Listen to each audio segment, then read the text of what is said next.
नमस्कार.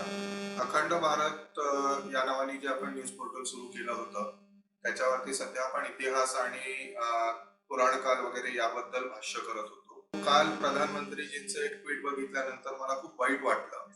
मी खूप अस्वस्थ झालो आणि त्यामुळे लाईव्ह येण्याचा निर्णय घेतला. सरकारने आणलेलं जे नवीन कृषी विधेयक आहे, हे कृषी विधेयक सरकारने मागील सरकारांशी चर्चा करून ज्या सुधारणा स्वामीनाथन समितीने सांगितल्या होत्या त्या करून त्याच्यात अजून काही 4 गोष्टी ऍड करून आणलेल्या आहेत. हे असंच्या असं विधेयक युपीएच्या 2019च्या इलेक्शन मॅनिफेस्टोचा सुद्धा भाग होता आणि हे विधेयक पारित करताना या विधेयकाच्या संदर्भात झालेल्या सर्व चर्चांमध्ये सुद्धा काँग्रेसने विधेयकाचं समर्थनच यापूर्वी केलेलं आहे. परंतु ज्यावेळी हा मुद्दा भारतीय जनता पक्षाने आपल्या अजेंड्यावर घेतला आणि त्याला एका कायद्याचं स्वरूप दिलं आणि विरोधकांच्याकडे अन्य कुठलाही मुद्दा ज्या वेळेला उरला नाही त्यावेळेला त्यांनी या निमित्ताने आंदोलन पेटवण्याचा केलेला प्रयत्न हा अश्लाघ्यच म्हणावा लागेल. काल प्रधानमंत्र्यांनी हात जोडून सर्व विरोधकांना विनंती केली होती की तुम्ही लोकांनी तुमच्या इलेक्शन मॅनिफेस्टोमध्ये शेतकऱ्यांच्या संदर्भात ज्या गोष्टी सांगितल्या होत्या त्या सगळ्या गोष्टी अंतर्भूत करून आम्ही हा कायदा बनवलेला आहे. याशिवाय याबद्दल अजूनही काही तुम्हाला चर्चा करायची असेल तर आपण निश्चित चर्चा करू शकतो. काही गोष्टी याच्यात ऍड ऑन करायच्या असतील तर आपण ऍड ऑन करू शकतो. परंतु तुम्ही शेतकऱ्यांना भ्रमित करणे थांबवा. देशाच्या पंतप्रधानांना देशाच्या विरोधकांना या पद्धतीने हात जोडून विनंती करावी लागणे ही अत्यंत लज्जास्पद गोष्ट आहे. आपल्या लोकशाहीला काळिमा फासणारी गोष्ट आहे. भारताचा प्रधानमंत्री हा काही अन्य विरोधी पक्षांचा शत्रू असू शकत नाही, असायलाही नको. आणि यापूर्वीच्या 65 वर्षाच्या संसदीय परंपरेमध्ये जेव्हा भारतीय जनता पक्ष किंवा भारतीय जनता पक्षाच्या संघटना विरोधामध्ये असत त्यांच्यापैकी कोणीही या पद्धतीने पातळीहीन वर्तन केलेले नव्हते. या पार्श्वभूमीवर काँग्रेस, कम्युनिस्ट पक्ष किंवा आम आदमी पार्टी या सर्वच विरोधकांचं वर्तन हे संसदीय परंपरेला काळिमा फासणारं आहे आणि त्यांच्या समर्थकांनी सुद्धा या मुद्द्याचा निश्चित विचार करायला पाहिजे असं मला वाटतं. हा झाला लोकशाहीचा मुद्दा. आता दुसरा आपण या कृषी विधेयकाकडे बोलूया. याच्यामध्ये त्यांनी महत्वाचा कोणता नियम असा आणलेला आहे की ज्याच्यामुळे लोकांना फार त्रास होतो आहे. त्रासदायक मुद्द्यालाच आपण सगळ्यात पहिल्यांदा हात घालूयात असं माझं मत आहे. या कायद्याने कृषी उत्पन्न बाजार समिती किंवा ज्याला मंडी म्हणले जाते या मंडीची मक्तेदारी पूर्णपणे संपुष्टात आलेली आहे. अर्थात आता शेतकऱ्याला अधिकार आहे की त्याला त्याचं उत्पादन कुणाला विकायचं आहे आणि शेतकरी जो व्यक्ती सर्वात जास्त दर देईल त्याला विकू शकेल. थोडक्यात शेतकऱ्याला स्वातंत्र्य देणारा हा कायदा आहे आणि मग शेतकऱ्याला स्वातंत्र्य देणाऱ्या कायद्याच्या विरोधामध्ये या देशातील विरोधी पक्ष का येतो आहे ह्याचा विचार भारतातल्या प्रत्येक नागरिकांनी करण्याची आज वेळ निर्माण झालेली आहे. पहिला मुद्दा. आता मंडीची व्यवस्था रद्द झाली किंवा मंडीच्या व्यवस्थेची सक्ती बंद जर झाली तर याच्यामुळे विरोधकांना नक्की त्रास होण्याचं कारण काय आहे? तर वारंवार एका शब्दाचा सध्या उल्लेख सुरू आहे. 2014 पासून तो थोडा सुरू झाला होता, 19ला आता त्याचं स्वरूप वाढलेलं आहे. तो शब्द आहे इकोसिस्टीम. काँग्रेसने एक विशिष्ट स्वरूपाची इकोसिस्टीम निर्माण केलेली होती. या इकोसिस्टीम मधून ज्या लोकांना आर्थिक लाभ होत होता त्या सगळ्या लोकांच्या आर्थिक लाभाला कात्री लावण्याची आता वेळ आलेली आहे आणि म्हणून हे लोक या पद्धतीची स्पॉन्सर्ड आंदोलनं करत आहेत. मी काही साधे सोपे बेसिक प्रश्न विचारतो. हे प्रश्न आतापर्यंत विचारले गेले नाहीत, आंदोलन करणाऱ्या शेतकऱ्याला सुद्धा विचारले गेले नाहीत आणि हे विचारले जावेत अशी माझी इच्छा आहे. प्रश्न क्रमांक 1. कृषी उत्पन्न बाजार समितीमध्ये जे दुकानांचे गाळे दिलेले असतात त्या दुकानांच्या गाळ्यांचं भाडं किती असतं आणि त्या दुकानांच्या गाळ्यांचा मालक कोण असतो? जो मालक असतो तो मालकच त्याच्या नावाने तिथं दुकान चालवतो का त्यांनी कोणी पोट भाडे करून ठेवलेला असतो याची चौकशी होणं अत्यंत आवश्यक आहे. कारण दुकानाचं भाडं कृषी उत्पन्न बाजार समिती काही 100 रुपयामध्ये घेत असते आणि काही 1000 रुपये वास्तवामध्ये भाडं दिलं जात असतं. दुकानांच्या गाळे कुणाच्या तरी नावावर असतात, तिथं व्यवसाय करणारा कोणीतरी दुसराच असतो आणि हे नेक्सस तिथे कार्यरत असतं. या पद्धतीने जर तुम्हाला कृषी उत्पन्न बाजार समितीमध्ये जाऊन व्यापार करायचा असेल तर त्याच्या लायसन्स साठी सुद्धा कदाचित दारूच्या लायसन्सला लागत नसेल त्यापेक्षा अधिक खर्च येतो. तर असा खर्च का येतो, हा सुद्धा शेतकऱ्यांनी विचार करण्याचा मुद्दा आहे. तिसरा याच्यातला मुद्दा असा आहे की कॉन्ट्रॅक्ट फार्मिंग ऍक्ट महाराष्ट्रामध्ये लागू झाल्यानंतर पेप्सी कंपनी स्वतःच्या पेप्सी कंपनी जे चिप्स बनवते त्याच्यासाठी त्यांनी बटाट्यासाठी कॉन्ट्रॅक्ट फार्मिंग केलं होतं. आणि कॉन्ट्रॅक्ट फार्मिंग मध्ये शेतकऱ्याच्या बांधावरून बटाटा उचलला जात असे. कृषी उत्पन्न बाजार समितीत काय व्हायचं, शेतकऱ्यांनी आपलं उत्पादन तोडायचं, गाडीत भरायचं, बाजार समितीमध्ये आणायचं. त्या दिवशी भाव कमी असेल किंवा जास्त असेल तो घरी बसून या गोष्टीला प्रेडिक्ट करू शकत नव्हता. आणि कितीही पडेल भाव असेल तरी सुद्धा तो विकण्यास बाध्य होता, कारण इथपर्यंत घेऊन आलेलं मटेरियल पुन्हा परत घेऊन जाणं ट्रान्सपोर्टेशनच्या दृष्टीने शेतकऱ्याला कुठल्याही प्रकारे शक्य नसायचं. कॉन्ट्रॅक्ट फार्मिंग मधला सगळ्यात पहिला फायदा असा लोकांना होतो आहे की त्यांच्या बांधावरून त्यांना पैसे देऊन माल उचलला जातो. शेतकऱ्याला ट्रान्सपोर्टेशनची कॉस्ट शून्य पडते. शेतकऱ्याला भाराई, तोलाई, मापाई सारखे जे काय चार्जेस असतात, नंतर मंडीचे जे काय चार्जेस असतात, या सगळ्या चार्जेस पासून मुक्ती मिळते. थोडक्यात शेतकऱ्याच्या बांधावरून जाणाऱ्या उत्पादनाची जे मूल्य असेल ते नेट सर्वच्या सर्व शेतकऱ्याच्या खिशात जाते आहे. आता शेतकऱ्यांनी तिथून माल मंडीमध्ये आणणे आणि मंडीमध्ये नेऊन विकणे याच्या मधले जेवढे घटक होते या घटकांना याचा त्रास निश्चित होणे स्वाभाविक आहे. परंतु बदल हा संपूर्ण जगामध्ये कधी ना कधी करावाच लागतो. माझ्या मते कृषी क्षेत्रामध्ये हा बदल घडवण्याची आता वेळ आलेली आहे. हा झाला पहिला मुद्दा. दुसरा मुद्दा, मंडीमध्ये जे दर दिले जातात त्या दरांवरती नियंत्रण कुणाचंच नसायचं. वरवर दाखवताना शेतकऱ्यांच्या हितासाठी काम केलं जातं असं दाखवायचं, परंतु ज्या वेळेला बाजारामध्ये मुबलक माल येईल त्यावेळेला अत्यंत दर पाडून शेतकऱ्याकडनं विकत घेतला जायचा. परवाच मी माझ्या फेसबुक पेजवरती एक पोस्ट केली होती. 3-4 वर्षापूर्वी पुणे मार्केट यार्डामध्ये एका शेतकऱ्यांनी 952 किलो कांदा विकला होता आणि त्याला फक्त 1352 रुपये मिळालेले होते. आणि याच्या अगेन्स्ट त्याच वेळेला बाजारामध्ये तोच कांदा कमीत कमी 15 ते 20 रुपये किलोने विकला जात होता. थोडक्यात शेतकऱ्याला 10 पट, 20 पट, 25 पट लुबाडण्याचं काम कळत नकळत किंवा जाणीवपूर्वक कृषी उत्पन्न बाजार समित्यांच्या हातून झालेलं आहे. जगाचा नियम असा असतो की लंबक जेव्हा एका विशिष्ट बाजूला खूप जास्त जातो त्यावेळेला संतुलन साधण्यासाठी त्यानंतर दुसऱ्या बाजूला लंबक जाण्याची प्रक्रिया सुरू होते. कृषी उत्पन्न बाजार समित्यांच्या बाबतीत नेमकं हेच होतं आहे.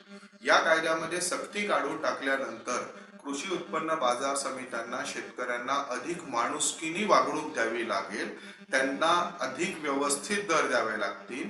जी सरकारने ठरवलेली MSP आहे MSPच्या रेंजमध्ये त्यांना दर द्यावे लागतील. भराई, तोलाई, मापाई सारखे चार्जेस कदाचित व्यापाऱ्यांना स्वतः बेअर करावे लागतील. मग या सगळ्यामध्ये शेतकऱ्याचं नक्की नुकसान काय आहे? जर शेतकऱ्याला चांगला दर मिळणार असेल तर देशातल्या विरोधकांना नक्की प्रॉब्लेम काय आहे? तर ह्या प्रॉब्लेमच्या मागचं अजून एक बरचसं ज्ञात नसलेलं परंतु कॉन्ट्रोवर्शियल मी कारण सांगतो. आपण बऱ्याच जणांनी 3.5 एकरातील 10 कोटी रुपयाची वांगी, टेरेस गार्डन मध्ये लावलेली काही कोटी रुपयाची पत्ताकोबी यासारख्या बातम्या वाचलेल्या असतात. एक क्षणभरासाठी आपण असं समजूया की त्या बातम्या खोट्या होत्या, परंतु त्या बातम्यांच्या मागचं खरं कारण काय आहे हे आता मी थोडंसं तुम्हाला समजावून सांगतो. 1948 साली ज्या वेळेला देश स्वतंत्र झाला त्यापूर्वीपर्यंत म्हणजे अगदी ब्रिटिशांच्या राजवटीमध्ये सुद्धा शेतकऱ्यांना 1/4 किंवा सरकार ठरवेल तितका लगान पे करावा लागायचा. लगान म्हणजे शेतसारा, अर्थात तुमच्याकडे येणाऱ्या उत्पन्नातील एक विशिष्ट रक्कम तुम्हाला सरकारला कराच्या रूपाने द्यावी लागायची. हिंदवी स्वराज्यामध्ये सुद्धा शेतकऱ्यांकडून मिळणाऱ्या करावरतीच सरकार ही संस्था चालत असे. 1948 नंतर मात्र कायदा बदलला गेला. कायदा असा केला गेला की शेतकऱ्यांच्या उत्पन्नावर कुठल्याही स्वरूपाचा कर नसेल, आयकर सुद्धा शेतकऱ्यांना पेएबल नसेल. याचा खरोखरीच किती शेतकऱ्यांना फायदा झाला याचा कधी कोणी विचार केलाय का? आपल्याकडे असं सांगितलं जातं की भारतामध्ये 4 कोटी शेतकरी आहेत, 5 कोटी शेतकरी आहेत. 5 कोटी शेतकऱ्यांच्या पैकी आयकर देऊ शकेल असे किती शेतकरी आहेत? या प्रश्नाचा पहिल्यांदा विचार करा. आणि आयकर विवरण पत्र दाखल करणारे किती शेतकरी आहेत? मी पूर्ण जबाबदारीने एक आरोप करतो. आपल्या देशामधले सगळे सेलिब्रिटी, राजकारणी, उद्योगपती, व्यापारी या सगळ्यांच्या नावाने शेतजमिनी आहेत. हे सगळे लोक कायदेशीर दृष्ट्या शेतकरी आहेत. भलेही शेती हा त्यांचा मुख्य व्यवसाय नसेल, त्यांच्या अन्य अनेक व्यवसायांपैकी शेती हा एक व्यवसाय आहे. अन्य व्यवसायांमध्ये त्यांना जो काय नफा मिळतो, वैध मार्गाने नफा मिळवत असतील किंवा अवैध मार्गाने नफा मिळवत असतील, परंतु हा जो त्यांना अतिरिक्त नफा मिळत असतो, हा सर्व नफा ते स्वतःचं कृषी उत्पन्न दाखवतात आणि कृषी उत्पन्न म्हणून दाखवल्यानंतर त्यांना त्याच्यावरती कुठल्याही स्वरूपाचा कर लावला जात नाही. थोडक्यात नाव शेतकऱ्याचं घेतलं जातं, परंतु या देशातल्या सर्व पेज 3 मंडळींना पोसण्याचं काम आतापर्यंतची व्यवस्था करत होती. कृषी उत्पन्न बाजार समिती ज्या वेळेला निष्प्रभ होईल किंवा त्यांची सक्ती संपुष्टात येईल, त्यावेळेला कदाचित एखाद्या सेलिब्रिटीनी, एखाद्या राजकीय नेत्याने परत असेच 2-3 एकरामध्ये 10-20 कोटीची वांगी काढली तर इन्कम टॅक्स त्याला नोटीस देऊन पुरावे द्यायला सांगू शकेल किंवा पुरावे द्यायला भाग पाडू शकेल, किंवा त्या वर्षी वांग्याचा इतकाच भाव होता 3 एकरामध्ये तू 10 कोटीचे वांगे कसे काढले, हे कमीत कमी इन्कम टॅक्सचे लोक त्याला विचारू तरी शकतील, जे कायदेशीर दृष्ट्या आज विचारलं जाऊ शकत नाही. आपल्या देशामध्ये निर्माण होणाऱ्या काळ्या पैशातला सगळ्यात मोठा वाटा कृषी क्षेत्रातून येतो आहे आणि याच्यामध्ये खऱ्या शेतकऱ्याचं काहीही कॉन्ट्रीब्युशन नाही. निम्मे शेतकरी, पाव शेतकरी किंवा शून्य शेतकरी असलेली मंडळी स्वतःचा सर्व काळा पैसा पांढरा करण्यासाठी शेतीला वापरत आहेत. आज सुद्धा रस्त्यावर आलेली जी मंडळी आहेत त्यांच्यापैकी बहुसंख्य मंडळी ही कोट्याधीश आहेत. त्याबद्दलच्या बातम्या आपण बघतच असाल.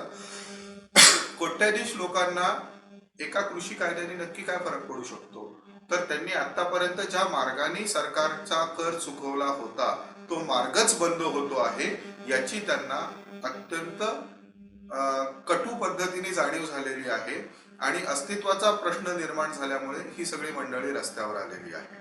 हा पहिला मुद्दा आहे. दुसरा मुद्दा असा आहे की कॉन्ट्रॅक्ट फार्मिंग बद्दल बरंच काही वेडवाकडं उलट सुलट सांगितलं जात आहे, परंतु कॉन्ट्रॅक्ट फार्मिंग महाराष्ट्रामध्ये सुरू होऊन माझ्या मते 3-4 कदाचित 5 वर्ष पण होऊन गेली असतील आणि त्याच्यामध्ये तक्रारी फारशा आलेल्या नाहीये. हा पहिला मुद्दा. दुसरा मुद्दा, कॉन्ट्रॅक्ट फार्मिंग यापूर्वी सुद्धा व्हायचं. जे लोक लासलगाव, वैजापूर किंवा नाशिकच्या बेल्टमध्ये असतील, पर्टिक्युलरली जिथे कांद्याची लागवड होते, त्यांना कल्पना असेल की कृषी उत्पन्न बाजार समितीतला एखादा व्यापारी जर असेल, त्या व्यापाऱ्यांनी त्या अख्ख्या गावाशी जवळजवळ कॉन्ट्रॅक्ट केलेला असायचा की या गावातला सगळा कांदा मी उचलणार आहे. मग त्या अगेन्स्ट समजा त्या कांदा उत्पादक शेतकऱ्यांना जो काय ऍडव्हान्स लागत असेल, जे काय लागत असेल ते तो व्यापारी पुरवायचा, त्या बदल्यात ते संपूर्ण गाव त्या व्यापाऱ्याला कांदा द्यायचं. मग कांद्याच्या खरेदीच्या वेळेला जो काय दर असेल, व्यापाऱ्यांनी आधी ठरवलेला जो काय दर असेल, याच्यातला जो काय डिफरन्स असेल आणि त्याच्यातून निर्माण होणारा जो काय फायदा असेल, या सगळ्याचा हक्कदार तो व्यापारी असायचा. किंवा एखादा रेट ठरवला आणि उद्या त्या व्यापाऱ्यांनी त्याची जबान बदलली तरी सुद्धा गाव किंवा कुठलाही इंडिव्हिज्युअल शेतकरी त्याचं काही बिघडवू शकायचा नाही, कारण त्यांच्यामध्ये झालेल्या कराराला कुठलंही कायदेशीर चौकटच नसायची. या कायद्याच्या निमित्ताने ती चौकट निर्माण होणार आहे आणि कृषी उत्पन्न बाजार समितीतलेच व्यापारी राहतील, तेच कॉन्ट्रॅक्ट फार्मिंग करतील. फक्त त्यांना शेतकऱ्याच्या बांधावरनं माल उचलावा लागेल आणि ठरवलेल्या दराप्रमाणे पैसे द्यावे लागतील. बाजारभाव पाडणे नावाचा प्रकार त्यांना करता येणार नाही. अर्थात ही व्यवस्था आज सुद्धा पडद्याआडून कॉन्ट्रॅक्ट फार्मिंग करणाऱ्या प्रत्येक शेतकऱ्याच्यासाठी लाभाचीच आहे. हे 2 मुद्दे मांडले. पण कॉन्ट्रॅक्ट फार्मिंग कडे पाहण्याचा माझा एक थोडासा वेगळा दृष्टिकोन आहे, तो मी तुम्हाला पुढील व्हिडिओमध्ये सांगेन. आता फक्त तुम्हाला मी एक हिंट देतो. आपण जर कधीही पुण्यातून नाशिकला जायला निघालात तर खेडच्या जवळपास तुम्हाला रस्त्याच्या दुतर्फा पत्र्याचे गोडाऊन्स दिसतील. त्या गोडाऊन मध्ये टमाटा तुम्हाला भरपूर मोठ्या प्रमाणात जमा झालेला दिसेल आणि तिथून टमाटा एका विशिष्ट वर्गाचे लोक संपूर्ण भारतामध्ये पोहोचवतात.